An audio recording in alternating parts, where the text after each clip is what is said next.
कहानी की शुरुआत होती है एम्बर नाम की एक औरत से, जो एक बड़े बिजनेसमैन की वाइफ है। लेकिन वो अपनी लग्जरी लाइफ और अपने हस्बैंड टोनी की अमीरी से इतनी घमंडी है कि वो किसी से ठीक से बात तक नहीं करती, और शायद इसी वजह से ज्यादातर लोग उसे बिल्कुल भी पसंद नहीं करते। लेकिन इससे उसे कोई फर्क नहीं पड़ता, और इस बार ट्रिप मनाने के लिए वो अपने हस्बैंड और 2 कपल्स के साथ अपने प्राइवेट प्लेन से ग्रीस के लिए रवाना होती है। वहाँ पहुंचकर वो समुद्र में घूमने के लिए वो सभी एक शिप को हायर करते हैं। जब ये लोग शिप के पास पहुंचते हैं तो स्टाफ मेंबर और शिप का कैप्टन बर्ली सभी का वेलकम करते हैं। लेकिन जब कैप्टन सबसे हाथ मिला रहा था तो एम्बर हमेशा की तरह एटीट्यूड में रहती है और बिना हैंडशेक किए ही चली जाती है। सबको ये बात काफी अजीब लगती है। इसी शिप पर काम करने वाला जोसेफ नाम का एक लड़का, जिसे एम्बर का ये बिहेवियर बिल्कुल भी अच्छा नहीं लगता, फिर वो सबका सामान ले जाकर उन्हें उनका कमरा दिखाने लगता है। लेकिन एम्बर को यहाँ कुछ भी अच्छा नहीं लगता और उसके रूड बिहेवियर से लग रहा था कि वो इन सब से अच्छा डिजर्व करती है।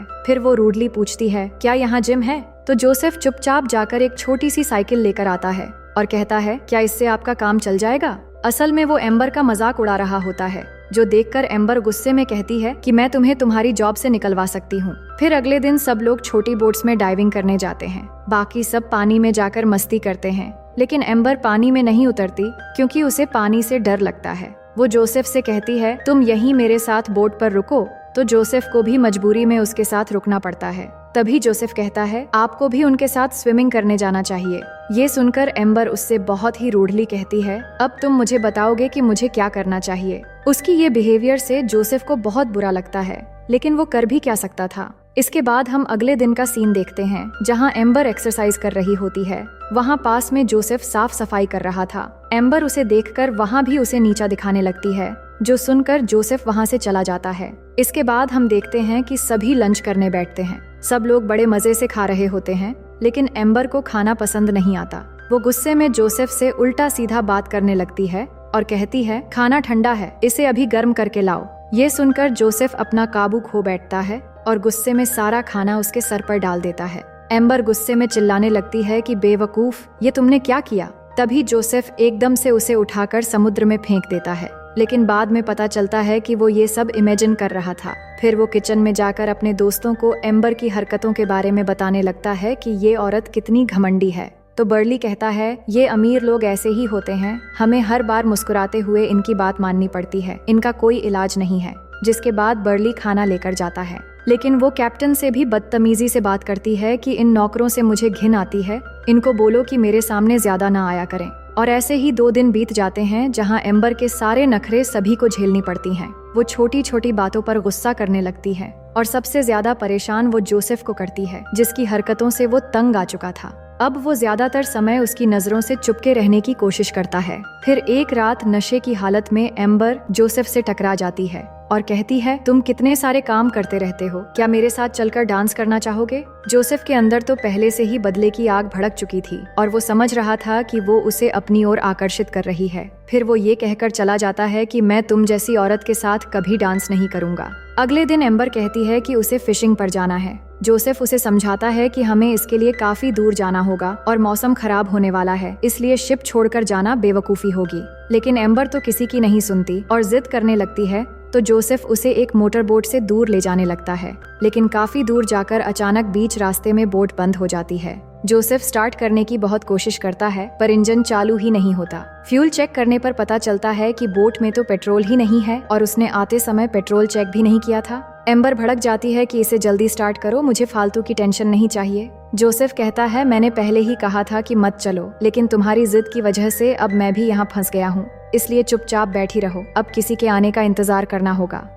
अब दोनों खुले समंदर के बीच फंसे हुए हैं और उन्हें उम्मीद होती है कि जल्दी कोई आ जाएगा। लेकिन रात बीतकर दूसरा दिन आ जाता है, यहाँ कोई भी नहीं आता। खाने पीने की चीजें खत्म हो चुकी हैं और ऊपर से एम्बर नखरे करने लगती है कि मुझे जल्दी यहाँ से निकालो, वरना मैं तुम्हें नहीं छोड़ूंगी। जोसेफ को उसकी बातों से बहुत गुस्सा आता है, पर वो कुछ कर भी नहीं पा रहा था। तभी एम्बर को बॉक्स में एक गन मिलती है, तो जोसेफ कहता है, ये फ्लेयर गन है, जिससे सिग्नल देकर मदद बुलाई जा सकती है, इसलिए अभी इसे मत चलाओ। समय ऐसे ही बीतने लगता है और उन्हें बहुत ज्यादा भूख भी लग रही थी, तो जोसेफ किसी तरह एक मछली पकड़ लेता है और एम्बर को खाने के लिए देता है, लेकिन एम्बर इसे गंदा कहकर फेंक देती है। तभी उन्हें कुछ दूर एक बोट नजर आती है तो एम्बर फ्लेयर गन लेकर चलाने वाली होती है, पर वो चला नहीं पाती और इसी हड़बड़ी में गलती से बोट पर गोली चल जाती है, जिससे उसकी हवा निकलने लगती है। अब दोनों आधी बची हुई बोट के हिस्से को पकड़कर तैरते रहते हैं। इसी तरह रात हो जाती है और ऊपर से बारिश और तूफान भी शुरू हो जाता है,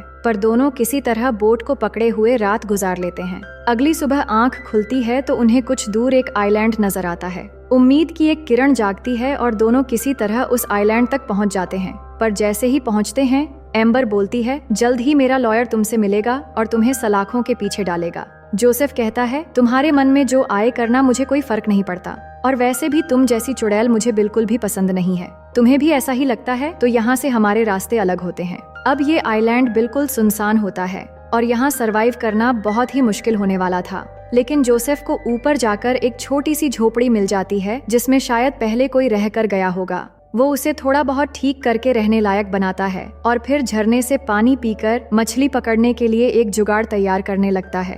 वहीं एम्बर को देखते हैं, जिसे चारों तरफ घूमने के बाद कुछ नहीं मिलता, तो वो एक जगह छुपकर जोसेफ को देखने लगती है। जोसेफ कुछ समय में मछली पकड़कर लाता है और छांव में बैठकर आराम से खाने लगता है। एम्बर ये देखकर जोसेफ के पास पहुंचती है और कहती है, मुझे खाने के लिए कुछ फिश दे दो, लेकिन जोसेफ इनकार करता है कि मैं तुम्हें कुछ नहीं दूंगा क्योंकि तुमने हमेशा मुझसे बुरा बर्ताव किया है। फिर भी एम्बर की घमंड नहीं जाती। वो एटीट्यूड दिखाते हुए उससे कहती है कि मैं ये फिश तुमसे खरीदना चाहती हूँ, लेकिन जोसेफ कहता है, मुझे ये फिश नहीं बेचनी।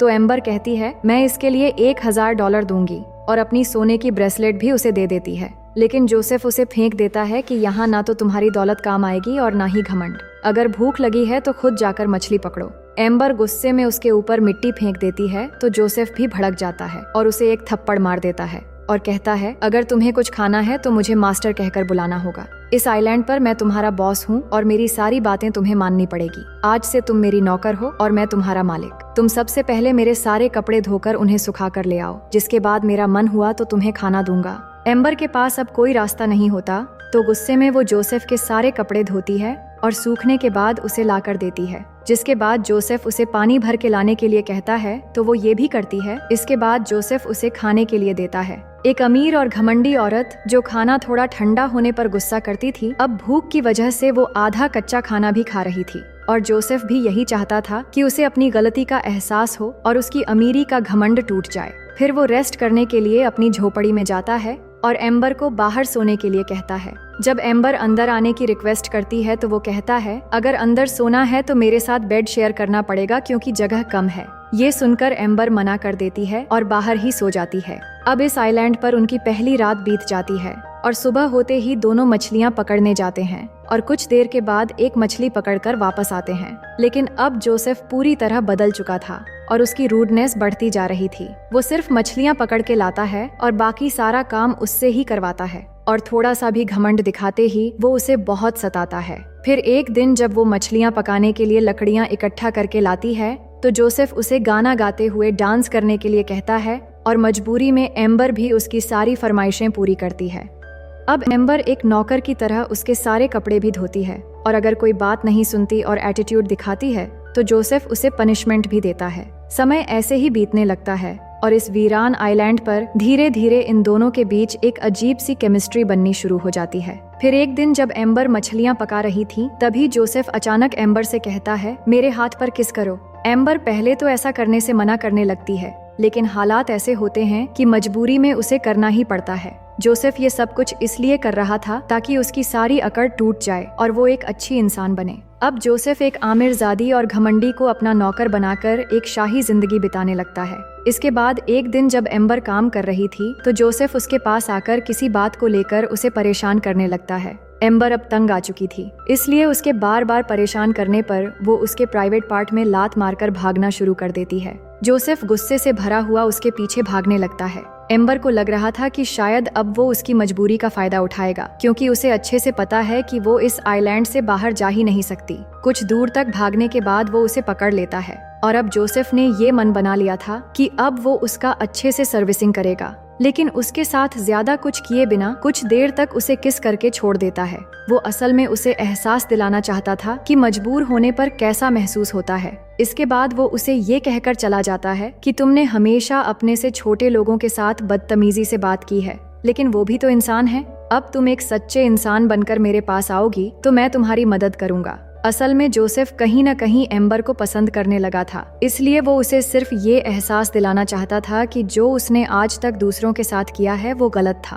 अब एम्बर को भी बहुत जल्द अपनी गलती का एहसास हो जाता है। जोसेफ उसके साथ कुछ भी कर सकता था, लेकिन उसने ऐसा कुछ नहीं किया। वो पूरी रात समंदर के पास बैठ के बिताती है और फिर अगली सुबह वो जोसेफ के पास जाती है और उसके पैरों को चूमते हुए उससे माफी मांगने लगती है। जोसेफ भी उसे माफ कर देता है, जिसके बाद दोनों अच्छे दोस्त बनकर रहने लगते हैं और हर काम मिलकर करते हैं। इनकी जिंदगी अब पूरी तरह बदल चुकी है और धीरे धीरे दोनों एक दूसरे के और भी करीब आते जा रहे थे। फिर एक रात दोनों खुद से काबू खो देते हैं और सारी हदें पार कर जाते हैं। एम्बर को भी एहसास होता है कि उसे जोसेफ से प्यार हो चुका है। दोनों एक साथ झोपड़ी में रहते हैं और अपनी तन्हाई को एक दूसरे के साथ बांटकर खूबसूरत बनाने की कोशिश करते हैं। फिर जोसेफ एक दिन कहता है, तुम इतनी रूड कैसे बन गई और शिप में हम सबसे इतनी बदतमीजी क्यों की? वो जवाब देती है कि मेरा हस्बैंड जितना केयरिंग दिखता है, असल में वो उतना ही केयरलेस है। शुरू से ही उसके साथ मेरा कोई इमोशनल बॉन्डिंग नहीं बन पाई, इसलिए मैं बहुत स्ट्रेस में थी और मुझे कुछ समझ नहीं आ रहा था। लेकिन तुमने मुझे वो एहसास दिलाया जो मुझे असल में होना चाहिए था। मैं तुमसे बहुत प्यार करती हूँ और तुम्हें कभी भी खोना नहीं चाहती। जोसेफ तो पहले से उसे पसंद करता था, इसलिए वो तुरंत एक्सेप्ट कर लेता है। अब दोनों इस आइलैंड पर एक दूसरे के साथ बहुत खुश हैं। पर एक दिन एम्बर जब लकड़ियां लेने जाती है, तभी अचानक उसकी नजर समंदर में चलती एक शिप पर पड़ती है, जिसे देखकर पहले इशारा करने लगती है, लेकिन फिर एक पल में रुक जाती है। रात को इस बारे में जोसेफ को भी कुछ नहीं बताती। वो समझ रही थी कि अगर वो अपनी पुरानी जिंदगी में वापस गई तो शायद जोसेफ को हमेशा के लिए खो देगी। वो ऐसे ही जोसेफ के साथ रहना चाहती थी, चाहे इस वीरान आइलैंड पर जिंदगी कैसी भी हो। फिर झोपड़ी में आकर उन्हें शराब की एक बोतल मिल जाती है, जिसे पीकर दोनों रात भर बहुत डांस करते हैं और मस्ती मजाक करते हुए दोनों एक बार फिर से बहुत करीब आ जाते हैं। और उस रात के बाद से दोनों एक कपल की तरह रहने लगते हैं। वो जानते थे इस आइलैंड पर उन्हें देखने वाला कोई नहीं है, जिसका फायदा वो पूरी तरह से उठाते हैं। अगले 3-4 दिन दोनों ऐसे ही मस्ती और एंजॉय करते हुए बिताते हैं, साथ में मछलियां पकड़ते हैं और हर एक मोमेंट को यादगार बनाने की कोशिश करते हैं। एम्बर तो वापस जाना नहीं चाहती थी, लेकिन जोसेफ इन सब के बीच इसी उम्मीद में था कि उनकी मदद के लिए कोई न कोई जरूर आएगा। फिर एक दिन जब वो बीच पर रेस्ट कर रहे थे, तभी उन्हें एक बोट दिखाई देती है। जोसेफ खुश होकर बोट को इशारा करना चाहता है, लेकिन एम्बर उसे रोक लेती है और कहती है, अगर हम यहाँ से गए तो हम दोनों हमेशा के लिए अलग हो जाएंगे। मैं तुमसे बहुत इश्क करने लगी हूँ और हमेशा तुम्हारे साथ ऐसे ही रहना चाहती हूँ। वो बहुत रिक्वेस्ट करती है, पर जोसेफ उसे प्यार से समझाता है कि अगर हमारा प्यार सच्चा है तो चाहे हम कहीं भी रहें एक दूसरे के साथ रहेंगे और हमारा प्यार भी जिंदा रहेगा। मुझे तुम पर पूरा यकीन है कि मेरे बुलाने पर तुम मेरे पास जरूर आओगी। जिसके बाद वो बोट को इशारा करता है और दोनों को वहाँ से रेस्क्यू कर लिया जाता है। अब दोनों बोट पर होते हैं और एम्बर के हस्बैंड टोनी को खबर मिल जाती है कि एम्बर मिल चुकी है। वो उसे रिसीव करने पोर्ट पर आता है और एम्बर को गले से लगा लेता है। फिर जोसेफ से कहता है, तुमने मेरी वाइफ की जान बचाई है, मैं तुम्हारा एहसान कैसे चुकाऊंगा। पर जोसेफ का चेहरा उतरा हुआ था। वो कोई जवाब न देते हुए बस चुपचाप वहाँ से चला जाता है। इसके बाद जब वो एक क्लब में जाता है तो वहाँ एक आदमी आता है, जिसके हाथ में पैसों से भरा एक बैग होता है। ये टोनी ने जोसेफ के लिए इनाम के तौर पर भेजा होता है, लेकिन जोसेफ बैग फेंक देता है कि मुझे कोई इनाम नहीं चाहिए। पर वो आदमी बैग वहीं छोड़कर चला जाता है। जोसेफ बैग खोलता है तो अंदर पैसे भरे होते हैं। वो उन्हें वापस लौटाने के लिए निकलता है, लेकिन रास्ते में एक ज्वेलरी शॉप देखकर एम्बर के लिए वहाँ से एक महंगी रिंग खरीद लेता है। अब वो फैसला कर चुका था कि वो एम्बर से शादी करेगा, इसलिए उसे कॉल करके बताता है कि मैं तुम्हें बहुत मिस कर रहा हूँ, काश हम दोनों आइलैंड पर ही रह जाते तो अच्छा होता। एम्बर जवाब देती है कि मैं हमेशा तुम्हारा साथ दूंगी, जो भी तुम्हारा फैसला हो वो कल मेरे जाने से पहले एक लेटर में लिखकर मेरे होटल के रिसेप्शन पर छोड़ देना, मैं उसे जरूर रिसीव करूंगी। जोसेफ वही करता है और एम्बर के नाम एक लेटर लिखता है कि मैं तुमसे शादी करना चाहता हूँ, हम हमेशा के लिए किसी दूसरे देश में चले जाएंगे और वहीं एक नई शुरुआत करेंगे। तुम्हें ये लेटर मिलते ही पोर्ट पर आ जाना, मैं वहाँ तुम्हारा इंतजार करूंगा। ये सब कुछ लिखने के बाद वो उस रिंग के साथ लेटर को रिसेप्शन पर छोड़ देता है, लेकिन सुबह होते ही एम्बर से पहले वो लेटर टोनी के हाथ लग जाता है और वो एम्बर तक पहुंचने नहीं देता।